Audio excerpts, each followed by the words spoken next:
Science is the great antidote to the poison of enthusiasm and superstition. Hi, I'm Juliet Selgren, and this is my podcast, The Great Antidote, named for Adam Smith, brought to you by Liberty Fund.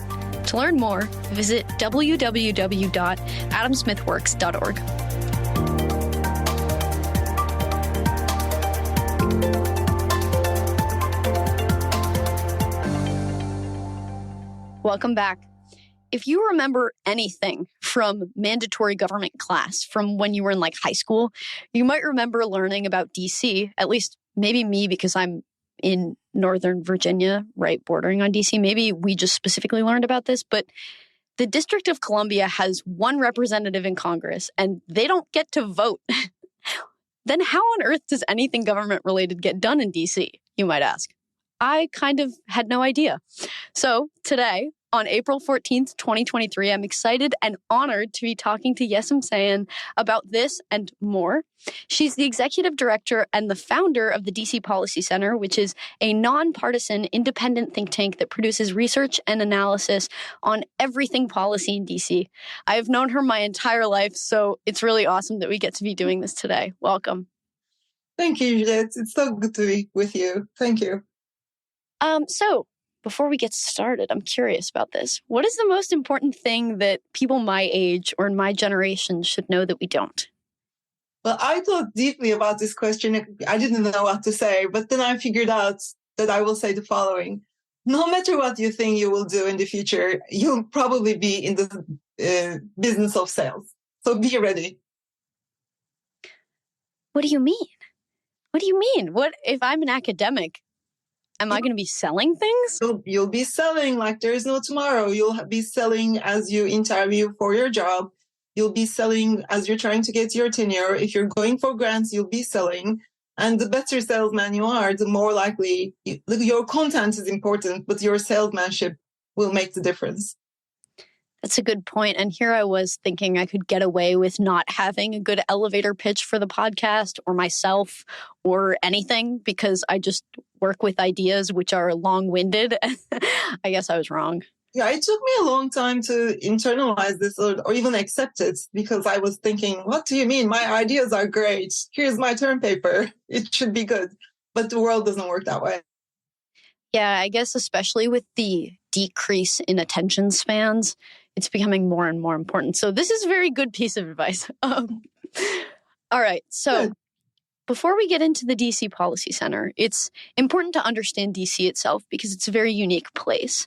So I don't know, what's so special about DC and how does it function differently from state governments or even other localities? I figured this out myself in 2006 when I started working for the DC government. I had no idea. I thought it was like this dysfunctional place. And I was thinking, I'll get a couple of years of experience here and go to IMF or somewhere like this. DC is truly unique. It is a state government, a local government, a school district, all of these things combined. And it's run by a mayor and a council, the size with 13 council members. So all the policies that are split between state and local level governments in other states are combined in the District of Columbia. For example, in Virginia, Arlington County does schools, firefighters, police, trash collection. And then Richmond does health policy, human services, transportation, all these things. And similarly, on the revenue side, Arlington County will collect the property taxes, traffic fines and things like this, parking revenue. But then it's Richmond that collects the sales taxes, the income taxes, estate taxes, gross receipt taxes, business taxes, all of that stuff. In DC, all of these things are combined, concentrated, and there is one mayor and 13 council members that make decisions over this. I think the advantage of a system like this is you truly see the connections between different policy areas. Your housing policy is your education policy. Your transportation policy is your housing policy. And in most places, those things don't play well together. And they're always different localities arguing with each other and the state level government to get things right. In DC, there's a great opportunity to align them. I'm not saying it happens, but there is more of an opportunity, and it gives us to think about these issues from sort of like this unique urban perspective, but a whole many different facets that we can think together. Similarly, on the revenue side, the district's revenue regime is arguably more resilient because we have both the state and local taxes combined. So you have a more diversified set of revenue tools. That is a big advantage. It's interesting because I took a public choice class last semester, and we talk a lot about the different ways that state governments work and local governments and how they kind of compete with each other in different ways because their powers are intertwined but also dependent on one another. That's like right. The federal government can impose certain rules, and I mean that's almost definitely the case in DC too, but it's almost as though this combining of the state and local government might allow DC to function more in unison or to make more progress. I don't know if I want to say progress, but does that make sense? Yeah, I think it does. And one way to think about it is you have more levers to pull and push, so you can create better policies by combining things that you won't be able to do when the state and local government functions are separated.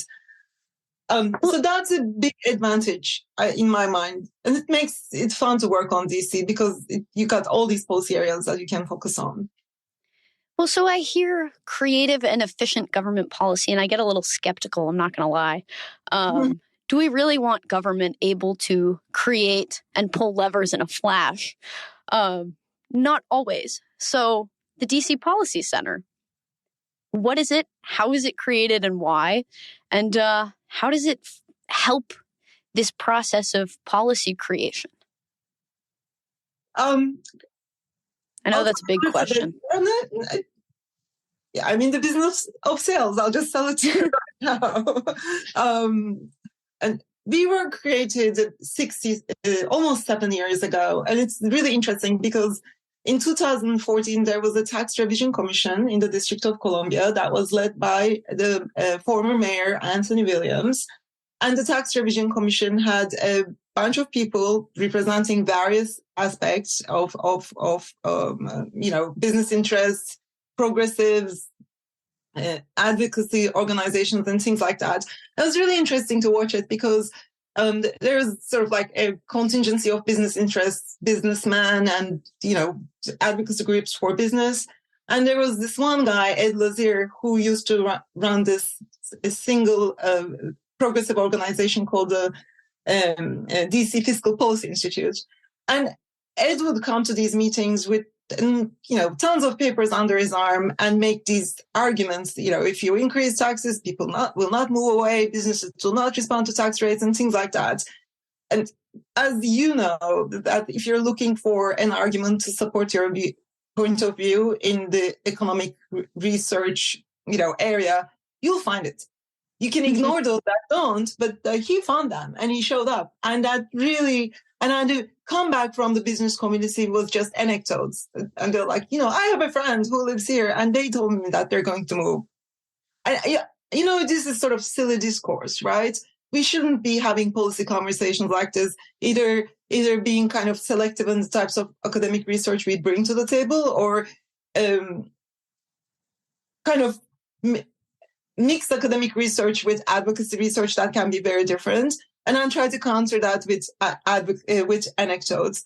So at the end of that, I was working at the DC government at that time in the office that does the revenue estimates for the city and fiscal notes, basically what the Congressional Budget Office does and the Joint Committee on Taxation does for the federal government. So I was responsible for those fiscal notes. And at the end of this process, Tony Williams approached me and asked if I would be willing to start a think tank to counter the fake news. Now, I love that because this other guy I mentioned is a really good friend of mine, and he's very passionate, and he was very successful in changing policy because he was persuasive, and there wasn't a whole lot of counter research. So that's the genesis of the DC Policy Center. It was incubated in the civic organization called the Federal City Council that dates back, 50, 60 years. But within a year, we separated and became independent. And, the work that we do is trying to arm decision makers with reliable research to improve policy and, importantly, policy discourse. And it is hard work. Sometimes I think of the work we do as essentially legislative subsidy. Politicians will take research if it supports their position and may reject it if it doesn't.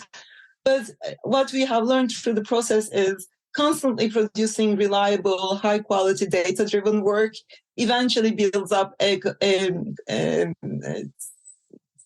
sort of following of its own. So over time, our work has become more and more prominent. The more heavily used it becomes, the more the politicians, elected officials pay attention to it. And we have one single rule at the DC Policy Center when it comes to the type of research that we do, is that it cannot be an I believe type of article. It has to be something like, say something new and say it with data. So we're very data driven. I wouldn't want to say that we don't have any bias. Everybody brings their own biases to the table. But we try to be as objective as we can be. That's awesome. When I was preparing for the interview, I kept thinking about the 50 states, they're laboratories of democracy. America is this great experiment where each state, each locality kind of does their own thing, where states can engineer creative policy ideas that are tested within the state and then sometimes adopted at the federal level, discarded at the state level. Whatever happens, happens. But DC is not a state. And as you mentioned, the DC Policy Center kind of plays a unique role that other think tanks don't. So I guess, how is the DC Policy Center different from other think tanks, either federally focused think tanks or state level think tanks? The political environment is one thing. So as I mentioned, it is a vast portfolio and it is a big budget. It's hard to make comparisons, but because we're combining state and local functions, our annual budget is like $19 billion. It's a lot of money. And there are 13 council members and one mayor. And so it's very easy to have the 7 to pass things. That's good for good policy design. And it's bad when the policy design is bad. So we're operating in this environment where our influence can be great with much less work than other think tanks or advocacy organizations will have to put in. But the competition is also tough. I think that any think tank has one leg sort of in research, another leg in advocacy, and they kind of mix this at different levels. Like some of them are very strong in research, but they're not particularly strong on the Hill or in the state houses or state legislative offices. Others are very strong on advocacy, but they're not really particularly strong on research. I think we are trying to lean on both feet equally. So we're very strong on research, and our advocacy work is not traditional advocacy work. It's more intervention before even the legislation is written. So we work with the mayor and the council members essentially before the pen hits the paper, and trying to kind of give them ideas, work with them in developing their ideas. We are also good at combining different data sets to produce new information, and that has allowed us to really come up with innovative ideas. For example, I can give some examples if you want, but I don't know if you do. Yeah, that would be great. I was about to ask. Yeah, we worked on a lot of things. One or two things that really stand out to me. For example, in the area of housing, when states and localities put money in affordable housing, they do it in the most expensive way possible, which is to build new affordable housing. For example, in the District of Columbia, there's this thing called the Housing Production Trust Fund. That money goes to capital subsidies, and then developers will mix it with other federal credits or federal incentives to build affordable housing. Invariably, these things will cost $600,000 or $700,000 per unit, and they will invariably be concentrated in parts of the city that are far away from opportunity, because there are other parts of the city where building is either impossible because of zoning or very expensive. So none of these subsidies are sufficient. So we build a model that basically focuses on preservation because it's much cheaper, right? And the model relied upon the government working with landlords from different buildings in highly resourced parts of the neighborhoods of the city. And every building, if the owner desires to do so, so it's a voluntary program, they will put maybe 5 or 10 units in their buildings under affordability covenants.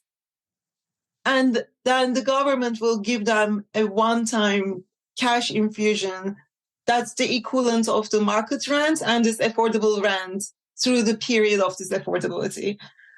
If you do this, and if you do this especially in rent-controlled buildings where rents are already suppressed below market rates, but as you know, at least, I should tell you that in DC, rent control is not income tested. So there are lots of people who live there who have, two professionals that they're not, and rent control is not meant to be an affordability program. It's a price stabilization program. But we found out that if we were to do this, we can create an affordable unit that is, for example, around the zoo in wards 2 or 3. These are highly resourced parts of the city with proximity to good schools, good transportation, high quality retail, job centers. We can produce the same unit for about $100,000. So that's a huge discounted price on creating affordability. So the city has adopted this right now, and it's a part of the affordability tools and increasingly using that because cities and localities and state governments are going through an incredibly difficult fiscal period right now. During the first 2 years of COVID, all this kind of federal money rained from the skies. At the same time, cities like DC, San Francisco, LA, New York, which are very dependent on commuter activity and office demand, their finances started unraveling. For 2 years, those funds from the federal government kept these governments afloat and growing. And this is the first year where there's no money. So all of these creative ideas, things that nobody wanted to touch in the past, like third rail, sacrosanct stuff, it's all now possible. And we've been looking at those issues, and now we're putting these proposals that were not previously possible, but now attractive. But that housing idea is one that I'm particularly proud of. It has attracted lots of national interest. We're developing a private sector version of it right now with no government subsidies whatsoever. And to me, that's a lot of fun to work on. And now you can see the impact right away. Yeah, it seems almost as though because you guys are so localized that the causes and effects are much more clear and much more directly felt. So if something doesn't work, then you know, or you even there are more stakeholders in the process. And so it's almost that much more important to get it right. Have you observed this, or am I just kind of pulling this out of thin air? I would say this, that the state and local governments, especially local governments, is where the rubber hits the road. And the impacts of the government's actions are felt immediately and very, very sort of like, you can't really deny it. So when we closed the schools for a year in DC in response to COVID, we lost 5 or 6 years of learning improvements. When you cut, for example, TANF support, you see an increase in homelessness. So you are right that the cause and effect, I wouldn't say it's cause and effect, but the government's actions have immediate and profound impact on people's lives. And to me, it was an eye-opener working on the District of Columbia. Again, we are lucky to be doing this work in DC because of this sort of like unified ownership over different issue areas. I think the federal government feels further away from me, at least. And for most large states, the state government is really further away from rural areas or, exurban areas. But DC is very condensed, very small, and very much a government town. I mean, the government is in the lives of everyone. And when you think about it, you sit on a park bench, it's government. You're walking on the street, it's government. You're, sending your kid to school. If it's not a private school, it's government. You're taking a bus, it's government. So it's, and in cities, that's like even more obvious because infrastructure is so important. Public safety is so important. Public health is so important. So the role of the government, in my mind, is amplified and undeniably important. And I want to get into some of those areas, but first, I kind of want to ask you this maybe weird question of what is one of the coolest things that you've learned about DC that people might not know if they haven't had your experience or spent as much time as you working in DC?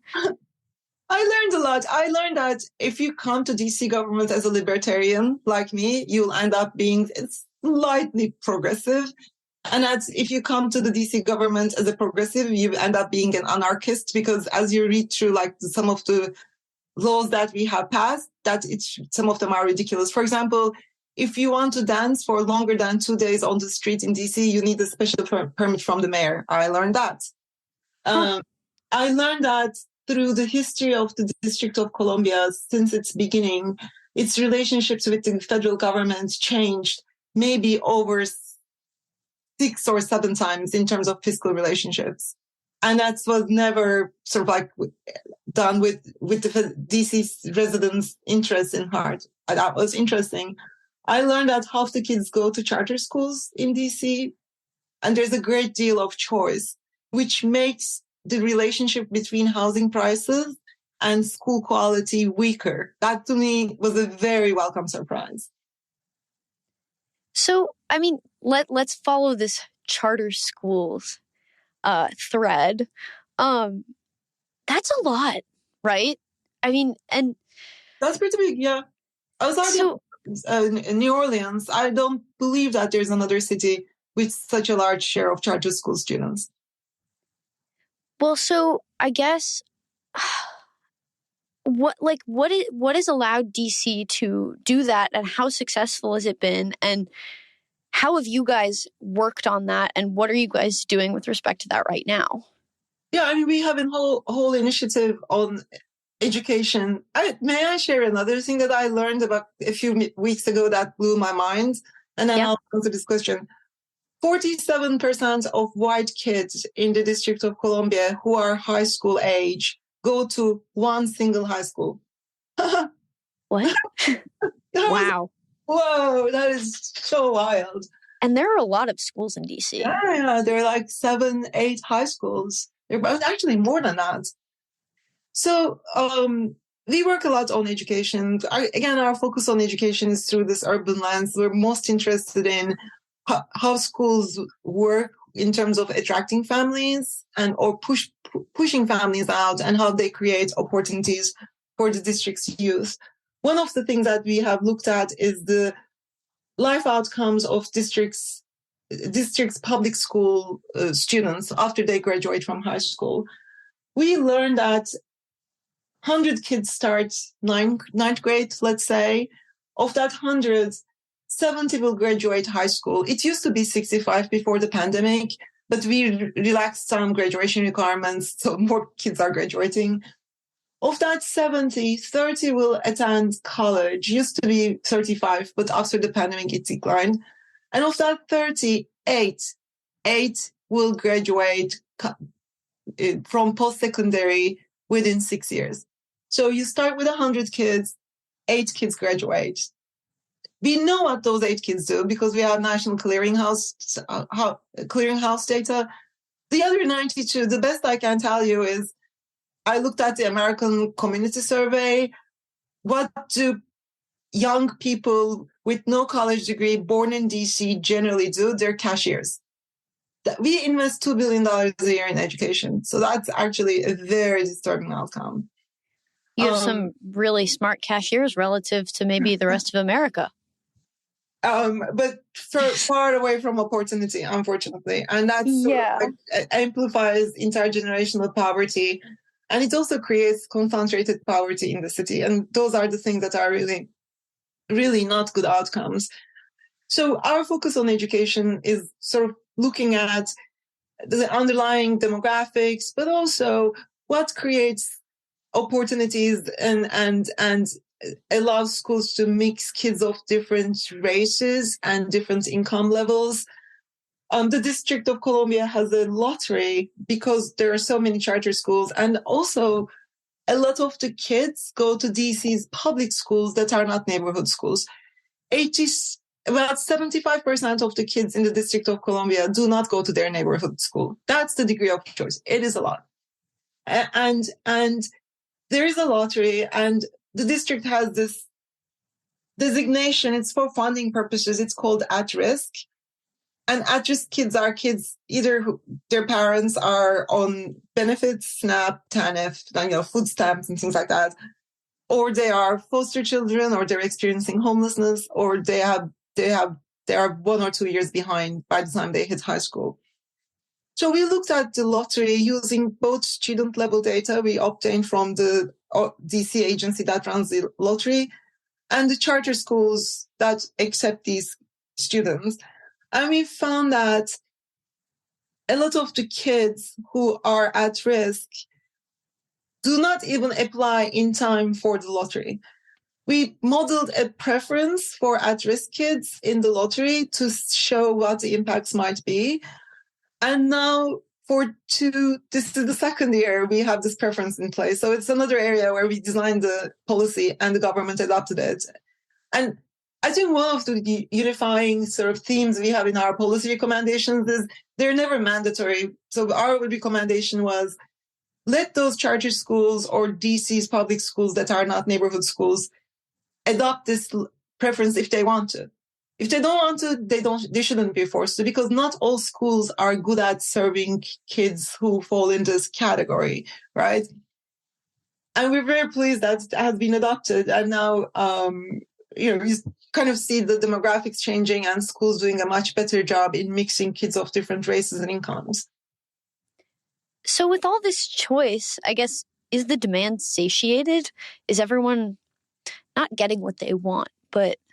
Yeah, that's a really good question. We saw for the first time enrollment numbers decline in DC during the pandemic, especially in early grades. That's troublesome news because if early grades start declining, the decline will travel through, for 12 years as these kids progress into higher grades. And it was for the first time last year's wait lists were really, really short. But we looked at the lottery applications this year. About 75% of the kids get matched to the schools, at least the school that they listed. The families basically list a bunch of schools saying, we want this, this, this. And the lottery algorithm places them. So that means about three quarters of the kids got in, another quarter are on the wait list. But let me put it this way. Anacostia High School, for example, of all the public school students who live in the catchment area of Anacostia High School, only 20 of them attend that school. The other 80 have exercised choice and are studying elsewhere. Wait, so speaking of Anacostia, to kind of move away a little bit from the school thing, but obviously this is related because all these people live in DC. Growing up, Anacostia in my mind has always been like, oh, don't go to Anacostia. It's dangerous. So let's talk about the criminal justice system. It's kind of hard to know where to start with this one. Obviously, you want to reduce crime. Well, also, is my stereotype/idea of Anacostia correct? We did a study on this, looking at exposure to homicides as a proxy for sort of like the concentration of crime. The crime in the city has increased tremendously, and violent crime, especially killings and shootings and things like that. And the certain parts of Ward 7 and 8, which are areas in the east of Anacostia River, have always had significant levels of homicides and crime. So when you look at, for example, exposure that we see to crime, there are kids who probably witness over 350 or 400 homicides within a mile of their homes every year in Anacostia. It's a big number. And it's devastating because it means that these kids don't feel safe. They don't want to go out. They don't want to go to school. They don't want to go to the rec center. So there's a significant increase in crime. And these have always been high crime places. And interestingly, the attitude towards police is very different there than sort of like the defund the police initiatives. There is a great desire for, effective policing, not, racist policing, but effective policing. And the district's police department is actually pretty good on that front. The criminal justice system in DC is also really interesting. In 1996, the city went bankrupt. It went bankrupt. That's another interesting thing that I learned. Before it went bankrupt, it declared a year with 5 quarters because the revenue wasn't enough to pay for expenditures. So they said, hey, this year we're going to have 5 quarters and we'll take this money from next year and balance our budget. It didn't work. Five quarters. Quarter means 4 parts. Yeah. It was 4 parts. Yeah. So this is how bad the financial management was. At the time, under Bill Clinton, the federal government passed a legislation called the Revitalization Act that was designed to improve the city's financial standing.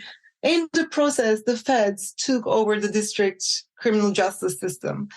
So the only 3 agencies in DC that are working on that are involved in the criminal justice system is the police department, Department of Corrections, which runs the city jail, and then youth rehabilitation, which runs like the juvenile justice system. If you any criminal code offender in DC is a ping pong between the federal and the local system. The police will arrest you. You'll be prosecuted by the U.S. Attorney's Office, which is federal. Police is local. The courts will sentence you. And the pretrial and defender services, these are all federal. Then you'll go to a federal prison, God knows where. And then if you could come out, it's the federal parole board that determines your fate. And then when you come back for supervision, it is still the federal government doing the supervision. And this is a tragic situation. I'll give you an example. Because we don't have a prison, the DC code offenders are under the care of Federal Bureau of Prisons. So when you look at the profile of incarcerated persons in federal prisons, there are basically 2 types of crimes: white-collar crimes and drugs, right? There isn't any sort of homicide, assault. Those are very few. And those are the guys who ate somebody else's head or something. Like, they're in Rikers. They're in these prisons and they're not coming out. They don't have any supervised release. They don't have any of that stuff. They're truly, truly terrible criminals. That's the federal profile. And then, the white-collar crime folks like Martha Stewart, they go to Gucci prisons. That's pretty relaxed. And when you look at the district's incarcerated profile, DC code offenders, young Black people who are in there, mostly male, who are in there for assault, homicide, things like this. So they end up in Rikers with all the other people who have no chance of coming out. So the parole board requires that these folks go through some training or education, anger management, blah, blah, blah, whatever, before they're even eligible for supervised release or parole. But because they're in Rikers and with the head eaters, there are no services available to them. because those prisons, the federal prisoners there, they're not coming out. So there are no classes. There's no return from that prison.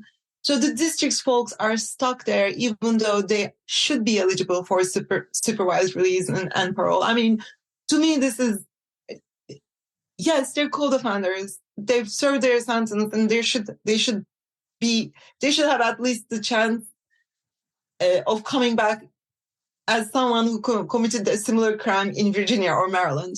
So it's a very tragic situation. This is why I don't know if you followed it, but the district rewrote its criminal code, and the federal government, which can actually undo district's laws, had this crazy show, and they rejected the criminal code revision. And the revision was not anything, the Fox News and whatnot made it look like it was a really outrageous thing. One thing that got media's attention was that the sentencing for carjackings were reduced from 40 years to 20. And people thought that was the end of the world. Now, research tells us that the sentence length doesn't really impact criminal behavior. It's the enforcement that really matters. And then more importantly, the judges, who are federal employees, were already doling out sentences that were around 15 to 20 years. So the federal government, the Congress rejected a needed reform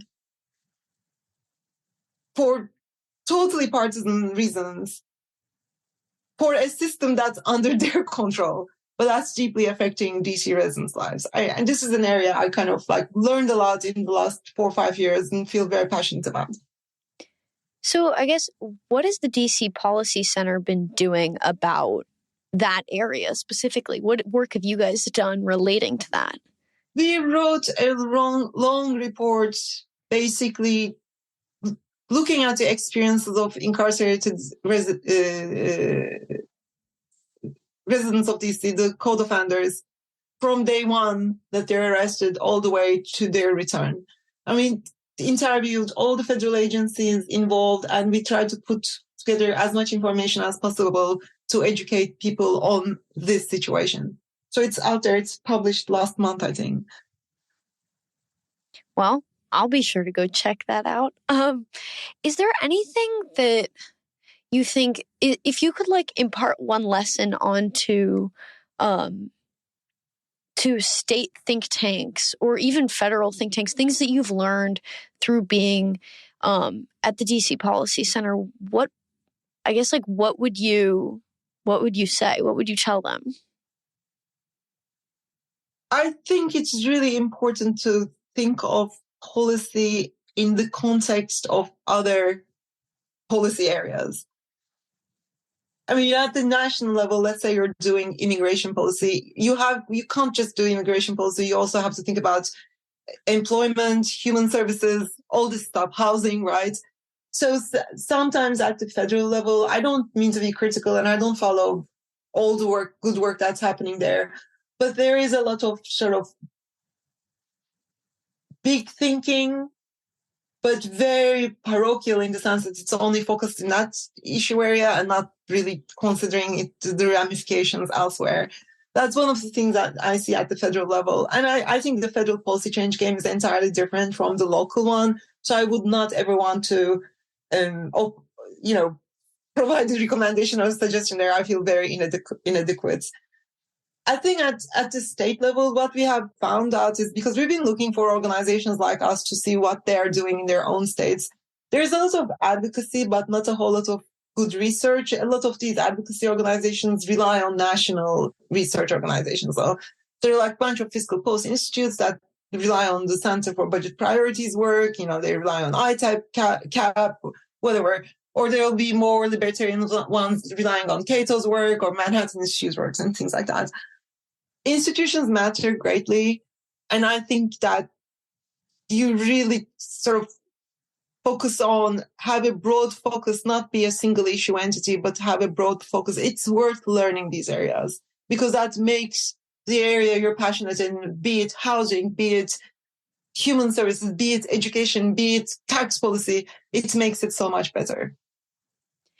Do you think that the reason why a lot of these smaller, more local think tanks don't do research and stuff like that is kind of because all of the important policy decisions are kind of being taken out of the hands of most local governments and being placed in the hands of, even the federal government. DC kind of is somewhat unique in this sense. Obviously, you just outlined the federal government's power in the criminal justice system to us in pretty much horrific detail. But do you think that like kind of dissolution of federalism has anything to do with that? I think most advocacy organizations or groups at the local and state level don't do research because they don't believe it matters. Mm-hmm. And they're right to some extent. I'll give you an example. The District of Columbia just passed legislation requiring that all buildings that have shiny glass windows replace those because too many birds are dying. And the way that passed, and I called one of the council members and I said, when those birds die, they fall on the head of a homeless person. You should value that more and make this not impose more cost, actually take away costs so we could build more housing and help with this problem. And then his response was, well, I saw too many dead bird pictures and that was it. That's all we needed to see. So I think there's a rational reason why many advocacy organizations go through sort of like this emotional channel. And then everybody will say we're using research and data, but they're not. They're basically lining up people to say the same thing over and over again, which is very effective. So that was the hard part for us and continues to be the hard part, to really recognize that we are trying to counter emotion, which sells really well with research and analysis. And that's why I was mentioning sales matter. Yeah, I was just thinking about that. It's kind of this nice full circle. So I wish we had more time to talk. You guys talk about so many different policy areas, and DC has so many unique, I don't want to say policy areas because obviously everyone kind of deals with the same policy stuff, but you guys are in such a unique position that it's kind of super interesting and informative to talk about. But I have one last question for you. What is one thing that you believed at one time in your life that you later changed your position on, and why? We talked about this already a little bit. When I started the DC government in 2006, I didn't think that I wanted governments to be inefficient, just like you mentioned. I didn't think that they mattered. I thought that they were a colossal mess. And then the Great Recession happened, right? 6 months after I started, and totally changed my view on, good governance and good governments at the state and local level. They matter greatly.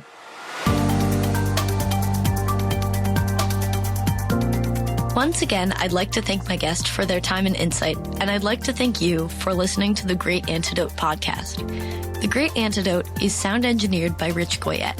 If you have any questions, any guests or topic recommendations, please feel free to reach out to me at thegreatantidote@gmail.com. Thank you.